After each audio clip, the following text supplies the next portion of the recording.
So खिचडी खाऊन आपल्याला कंटाळा आलेला असतो आणि कधी-कधी साबुदाणा भिजवायचाही आपल्या लक्षात राहत नाही।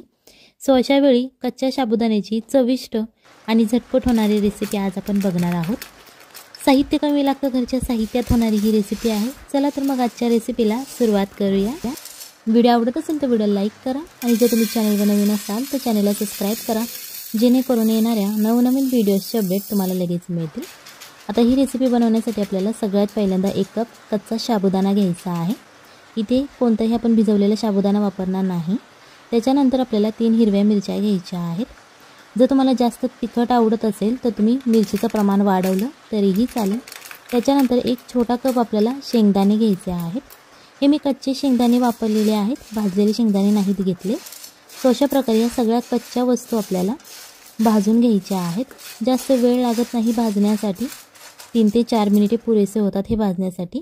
आपल्याला हे मीडियम आचेवरती भाजून घ्यायचं आहे। तुम्हाला दिसत असेल बघा, मिरची सुद्धा छान अशी आपली भाजलेली आहे। जेव्हा या मिरचीला असे डाग पडतात तेव्हा समजून जायचं की मिरची आपली भाजलेली आहे। सो हे आपण 3 ते 4 मिनिटासाठी मीडियम ते हाय फ्लेमवर तुम्ही भाजू शकता, फक्त जास्त करपून देऊ नका।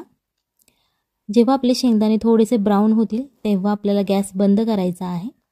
आता अशा प्रकारे मिरच्यांना डाग सुद्धा पडलेले आहेत आणि शेंगदाणे सुद्धा भाजलेले आहेत। त्याच्यानंतर हे थोडंसं थंड करून घ्यायचं आहे। रूम टेम्परेचरला आपल्याला थंड करायचं आहे।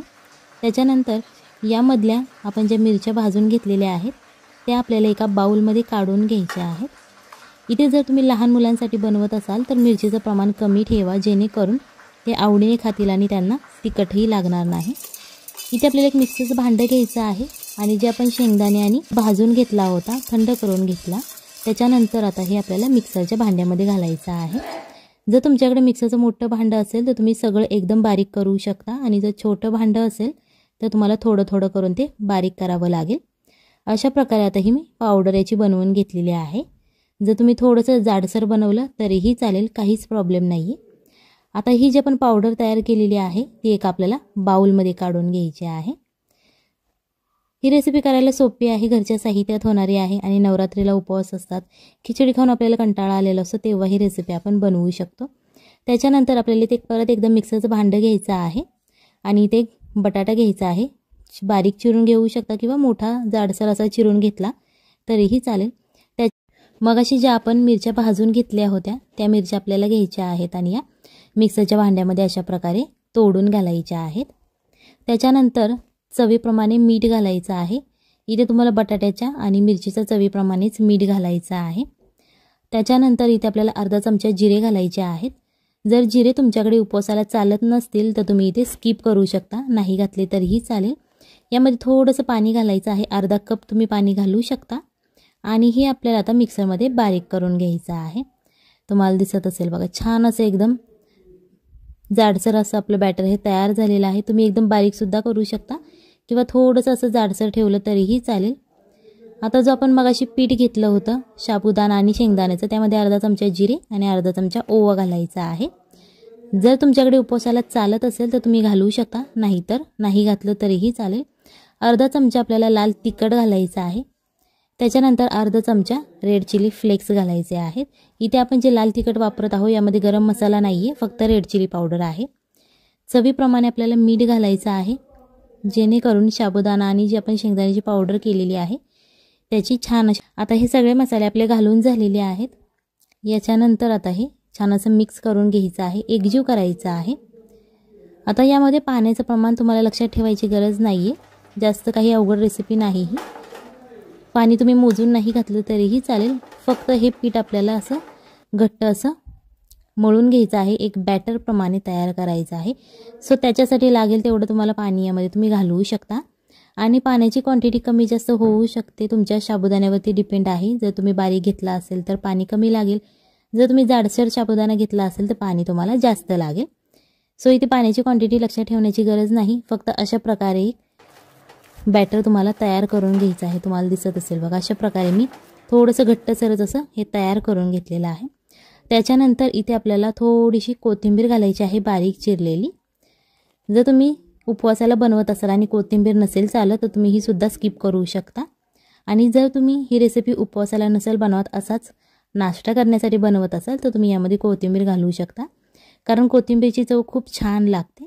आता ही कोथिंबीर घालून झाल्यानंतर थोडंसं मिक्स करायचं आहे आणि याच्यानंतर याच्यावरती झाकण ठेवायचं आहे।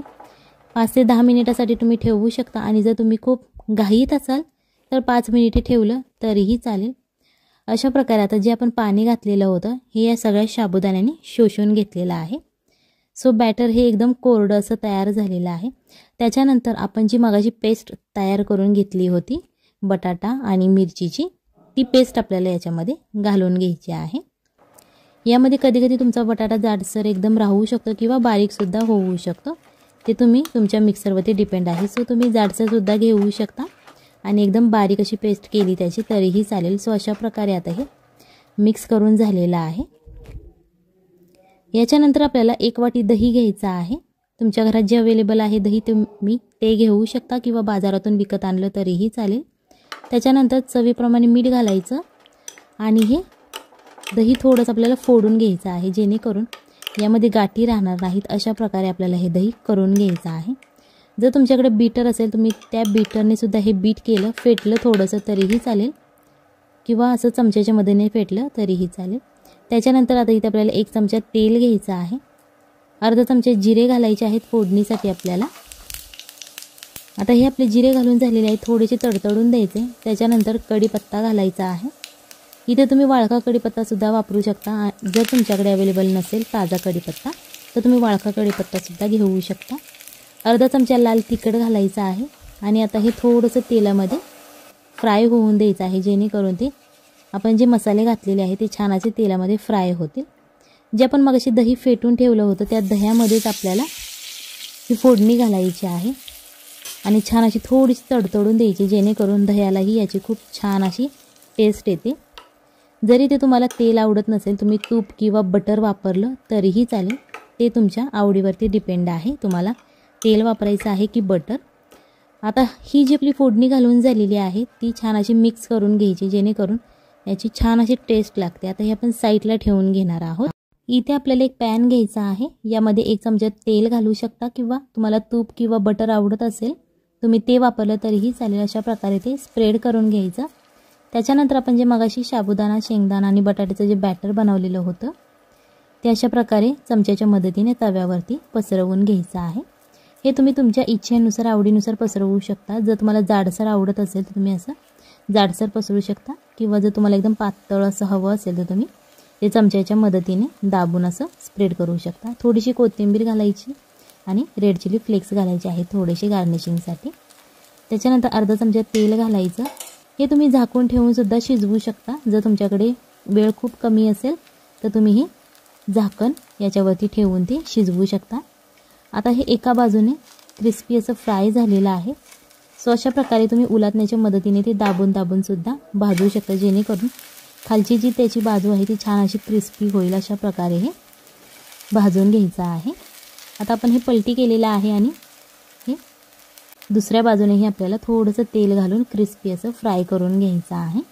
जर तुम्हाला तेल आवडत नसेल तर तुम्ही लेस ऑइलसुद्धा बनवू शकता। नॉनस्टिकच्या पॅनवरती तुम्ही थोडंसं तेल टाकून ते बनवू शकता। फक्त थोडंसं मीडियम आचेवरती ते भाजा जेणेकरून क्रिस्पी होईल। एकदम हाय फ्लेमवरती भाजू नका, नाही करपलं जाईल ते लगेच। सो अशा प्रकारे हे आपलं तुम्हाला दिसत असेल बघा, दोन्ही बाजूने छान असं क्रिस्पी झालेलं आहे। अशाच प्रकारे ही रेसिपी नक्की घरी ट्राय करा, आपल्या फॅमिलीला खाऊ घाला आणि मग मला कमेंटमध्ये सांगा कशी झाली होती।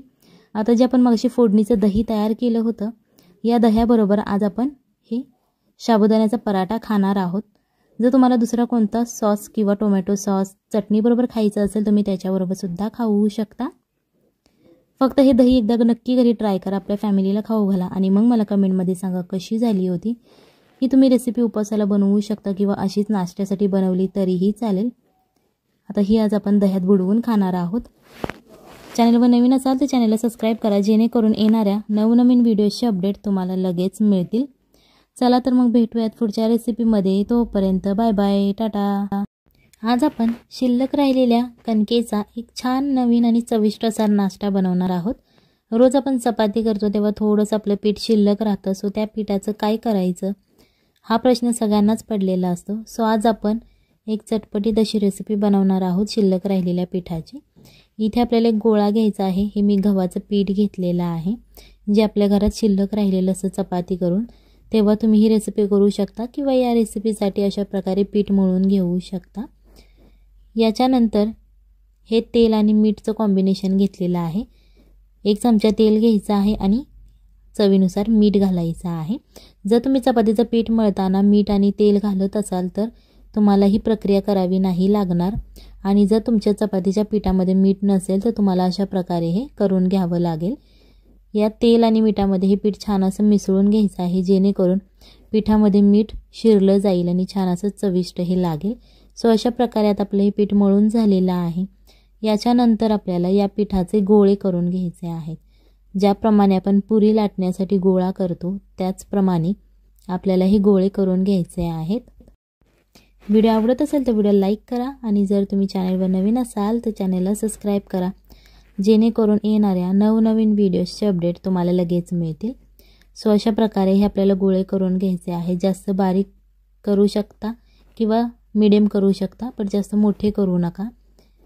याच्यानंतर या पिठाची क्वांटिटी तुम्ही वाढवू सुद्धा शकता। जर तुमच्या घरात जास्त फॅमिली मेंबर्स असतील तर तुम्ही पिठाची क्वांटिटी वाढवली तरीही चालेल। अशा प्रकारे तो एक गोळा घ्यायचा आहे आणि त्याला कोरडं गव्हाचं पीठ लावून ज्याप्रमाणे आपण पुरी किंवा चपाती लाटतो त्याचप्रमाणे आपल्याला हे लाटून घ्यायचं आहे। पण हे लाटताना एक लक्षात ठेवायचं की जास्त जाडही नाही घ्यायचं आहे, जेणेकरून ही रेसिपी करायला आपली सोपी होईल।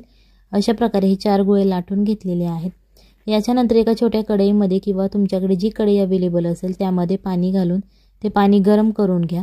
छान असं उकळून घेतल्यानंतर गॅस बारीक करायचा आहे, आणि ज्या आपण पुऱ्या किंवा तुम्ही चपात्या म्हणू शकता याला ज्या लाटून घेतल्या होत्या आपण, त्या आता एक एक करून या कढईमध्ये सोडून घ्यायच्या आहेत। जर तुमच्याकडे मोठ्या साईजची कढई अवेलेबल असेल तुम्ही त्यामध्ये सोडलं तरीही चालेल, काहीच प्रॉब्लेम नाही आहे।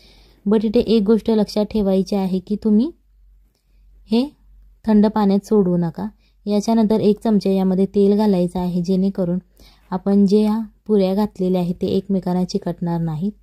आणि जर तुम्ही नाही घातलं तरीही चालेल, कारण पीठ मळताना आपण तेल घातलं होतं। जेव्हा तुम्ही हे गरम पाण्यात सोडता तेव्हा तुम्हाला अशा प्रकारे या एकमेकांना चिकटणार नाहीत, आणि जर तुम्ही थंड पाण्यात सोडलं तर ते एकमेकांना चिकटले जातील।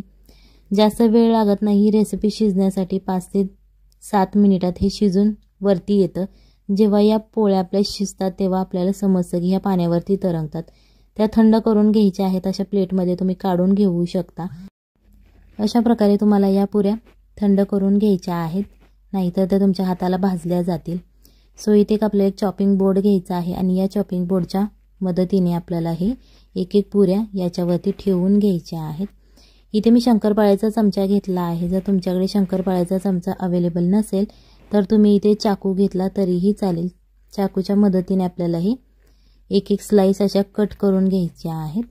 तुम्ही तुमच्या इच्छेनुसार बारीक किंवा जाड कट करू शकता किंवा मीडियम कट केल्या तरीही चालतील। सो अशा प्रकारे आता आपल्याला हे कट करून घ्यायचं आहे। ही रेसिपी नक्की घरी ट्राय करा, आपल्या फॅमिलीला खाऊ घाला, आणि मग मला कमेंटमध्ये सांगा कशी झाली होती, कारण ही रेसिपी लहानांपासून मोठ्यांपर्यंत आवडणारी ही रेसिपी आहे। तुम्ही तुमच्या मुलांच्या टिफिनला देऊ शकता किंवा लंच आणि डिनरमध्ये सुद्धा खाऊ शकता। इतकी टेस्टी आणि हेल्दी ही रेसिपी होते। अशा प्रकारे हे आपल्याला कट करून घ्यायचं आहे। जर तुमच्या चमच्याला ते चिकटत असेल तर तुम्ही थोडंसं चमच्याला किंवा चाकूला ज्याने तुम्ही ते कट करणार असाल त्याला तेल लावून घ्या, जेणेकरून हे चमच्याला किंवा चाकूला चिकटणार नाही आणि सहजपणे हे तुम्हाला कट होईल। अशा प्रकारे आता आपलं हे कट करून झालेलं आहे। तुम्हाला दिसत असेल बघा, जास्त पातळही नाही आपण केलेलं आणि जास्त जाडही नाही केलेलं, मीडियम अशी ही आपण पोळी लाटून घेतली होती। याच्यानंतर इथे एक पॅन घ्या किंवा कढई घ्या, त्यामध्ये 1 ते 2 चमचे तुम्ही तेल घालू शकता। जर तुम्हाला लेस ऑइल बनवायचं असेल तर तुम्ही अर्धा ते 1 चमचा घातलं तरीही चालेल। अर्धा चमचे जिरे घालायचे आहेत आणि अर्धा चमचा मोहरी घालायची आहे। हे छान असं तडतडून द्यायचं, जेणेकरून तेलामध्ये ते छान असं फुटलं जाईल आणि त्याची टेस्ट खूप छान येते। सो ते तेल गरम झाल्यानंतरच आपल्याला जिरे आणि मोहरी टाकायची आहे, जेणेकरून ते छान असे फ्राय होतात। याच्यानंतर 3 ते 4 लसूण घ्यायचे आहेत, त्याचे छोटे छोटे असे काप करायचे। चाकूच्या मदतीने करू शकता किंवा तुम्ही मिक्सरवरती थोडंसं जाडसर असे लसूण वाटून घेतले तरीही चालतील। जिरे आणि मोहरी बरोबर हे लसूण आपल्याला तेलामध्ये फ्राय करायचे आहेत, थोडेसे लालसर होऊन द्यायचे। त्याच्यानंतर एक उभट असा चिरलेला आपल्याला कांदा घ्यायचा आहे। ज्याप्रमाणे आपण भजी करण्यासाठी कांदा चिरतो त्याचप्रमाणे आपल्याला हा कांदा चिरून घ्यायचा आहे। जास्त वेळ लागत नाही ही रेसिपी करण्यासाठी। जेव्हा तुम्हाला चपाती खाण्याचा कंटाळा येतो तेव्हा अशा प्रकारे तुम्ही ही रेसिपी बनवू शकता। 3 ते 4 मिनिटे लागतात ही रेसिपी करण्यासाठी, जास्त वेळ सुद्धा लागत नाही। कांदा फ्राय झाल्यानंतर इथे आपल्याला एक बारीक चिरलेला कोबी घालायचा आहे। 1 कप घातला तुम्ही तरीही चालेल। त्याच्यानंतर एक बारीक चिरलेला टोमॅटो घालायचा आहे आणि एक बारीक चिरलेली शिमला मिरची घालायची आहे। तुमच्या घरात शिमला मिरची वगैरे अवेलेबल नसेल, दुसरी कोणतीही भाजी अवेलेबल असेल तुम्ही ती वापरू शकता, जेणेकरून छान अशी तुमच्या रेसिपीला टेस्ट येते। ही भाजी आपल्याला थोडीशी फ्राय करून घ्यायची आहे। इथे तुम्ही हाय फ्लेम केली तरीही चालेल, जेणेकरून ही भाजी तुमची पटपट अशी फ्राय होईल। याच्यानंतर चवीनुसार मीठ घालायचं आहे, जेणेकरून या भाजीला पाणी सुटलं जाईल आणि छान अशी शिजली जाईल। इथे गोष्ट लक्षात ठेवा की याच्यावरती झाकण ठेवू नका, नाहीतर भाजीचा कलर चेंज होईल। सो अशा प्रकारे तुम्ही ही बिना झाकण ठेवता अशी फ्राय करून घ्यायची आहे। त्याच्यानंतर भाजी थोडीशी फ्राय झाल्यानंतर 1 चमचा आपल्याला रेड चिली सॉस घालायचा आहे।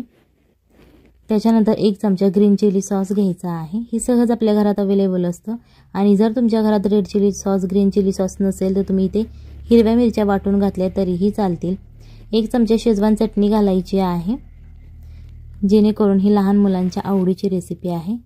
इथे 1 चमचा सोया सॉस घालायचा आहे। जर तुमच्याकडे डार्क सोया सॉस असेल तर तुम्ही अर्धा चमचा घालू शकता आणि जर तुमच्याकडे लाईट सोया सॉस असेल तर तुम्ही 1 चमचा घातला तरीही चालेल। सो अशा प्रकारे आता हे छान असं मिक्स करून घ्यायचं आहे। अर्धा ते 1 मिनिट हे मिक्स करून झाल्यानंतर आपण जे नूडल्स तयार केलेले आहेत गव्हाच्या पिठाचे, जे आपण आत्ताच कट करून घेतले होते, ते आपल्याला यामध्ये घालून घ्यायचे आहेत। तुम्ही तुमच्या इच्छेनुसार घालू शकता, कमी घालू शकता किंवा जास्त घातले तरीही चालतील। सो अशा प्रकारे हे आता आपलं नूडल्स घालून झालेले आहेत। जर तुम्हाला थोड्या वेळानंतर रेसिपी करायची असेल तर तुम्ही हे नूडल्स फ्रीजमध्ये ठेवले तरीही चालतील, अजिबात ते खराब होत नाहीत। सो आणि जर तुमचे हे नूडल्स चिकटत असेल तर तुम्ही याच्यावरती थोडंसं पीठ लावून भुरभुरून घेतलं तरीही चालेल। हे नूडल्स आपले घालून झालेले आहेत। आता याच्यानंतर हे मिक्स करायचे आहेत या मसाल्यामध्ये, जेणेकरून याची टेस्ट खूप छान लागेल। सो अशा प्रकारे तुम्ही हे मसाले फ्राय करून घेऊ शकता, हे नूडल्स फ्राय करू शकता। ही रेसिपी नक्की घरी ट्राय करा, आपल्या फॅमिलीला खाऊ घाला आणि मग मला कमेंटमध्ये सांगा कशी झाली होती। हे तुम्ही हाय फ्लेमवरती, लो किंवा मीडियम फ्लेमवरती सुद्धा फ्राय करू शकता, जास्त वेळ लागत नाही आणि हे जास्त फ्राय सुद्धा करायला लागत नाही, कारण हे आधी शिजलेलं आहे सगळं। सो फक्त आपल्याला हे मिक्स करायचं आहे।